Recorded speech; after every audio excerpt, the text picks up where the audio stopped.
இன்றைக்கி ரொம்ப டேஸ்ட்டாக திருக்க மீன் குழம்பு எப்படி செய்கிறதுன்னு பார்க்கலாம்.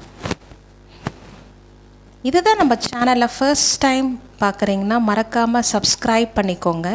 இது ரொம்ப மருத்துவ குணம் அதிகமான உள்ள மீன். திருக்கை மீன் கொஞ்சம் எடுத்துக்கலாம். இப்போ இது எப்படி செய்கிறதுன்னு பார்க்கலாம். புளி தேவையான அளவு எடுத்துக்கோங்க. இந்த குழம்பு வைக்கிறதுக்கு ஒரே ஒரு பெரிய வெங்காயம் இருந்தால் போதும். தக்காளி 1, கருவேப்பிலை கொஞ்சம் எடுத்துக்கலாம். புளியை நல்லா கரைச்சி எடுத்து வச்சுக்கலாம். அதில் குழம்பு மிளகாய் தூள் 2 டேபிள் ஸ்பூன் சேர்த்துக்கோங்க. மிளகுத்தூள் 1 டீஸ்பூன் சேர்த்துக்கலாம். உப்பு தேவையான அளவு சேர்த்துட்டு நல்லா கரைச்சி வச்சுக்கலாம். மிக்ஸ் பண்ணிக்கோங்க.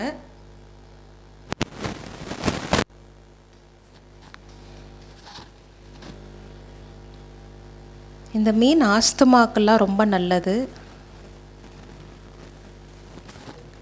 இப்போ ஒரு பேனில் எண்ணெய் ஒரு 2 டேபிள் ஸ்பூன் ஊற்றிட்டு வெந்தயம் ஒரு அரை டீஸ்பூன் சேர்த்துக்கலாம்.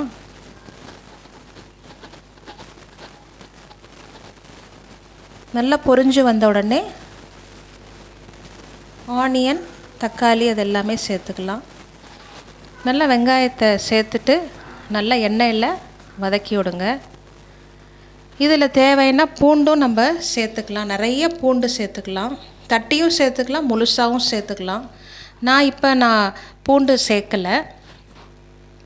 கட் பண்ணி வச்ச தக்காளியும் சேர்த்துட்டு நல்லா வதக்கிக்கலாம். நல்லா வதங்கி வந்த உடனே நம்ம கரைச்சி வச்ச புளியையும் சேர்க்க போகிறோம்.